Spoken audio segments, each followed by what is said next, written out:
അതാ നോക്കൂ, മുറ്റത്തൊരു മൈന. ചിരിക്കരുതേ. തിരുവനന്തപുരം മേയറെ വേദിയിലിരുത്തി തലസ്ഥാനത്തെ സ്മാർട്ട് സിറ്റി അമൃത് പദ്ധതികളെ വിമർശിച്ച് കടകംപള്ളി സുരേന്ദ്രൻ MLA. അത് നന്നായി.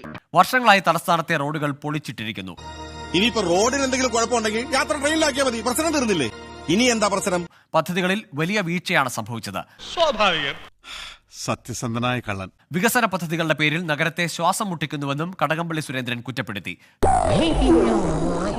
കഴിഞ്ഞ കുറച്ച് വർഷമായിട്ട് നടത്തിക്കൊണ്ടിരിക്കുന്ന പ്രവർത്തനങ്ങൾ നമുക്ക് വേണ്ടത്ര വേഗതയോടുകൂടി നടപ്പിലാക്കാൻ സാധിക്കുന്നില്ലെന്നുള്ളൊരു പോരായ്മയുണ്ട്. ഒരു കയ്യബദ്ധം നാറ്റിക്കരുത്. വർഷങ്ങളായിട്ട് യാത്രാ സൗകര്യം നിഷേധിക്കപ്പെട്ട ജനങ്ങൾ നമ്മുടെ നഗരത്തിനകത്ത് താമസം. നിങ്ങൾ അതിര് കിടക്കുന്നു. അമൃത് പദ്ധതിയുടെ ഭാഗമായി എത്ര ഗുരുതരമായിട്ടുള്ള അവസ്ഥയാണെന്ന് ഞാൻ പറയേണ്ട കാര്യമില്ല. പാർട്ടിയിലെ ബുദ്ധിജീവികളെ ചോദ്യം ചെയ്യരുത്, മനസ്സിലായോ?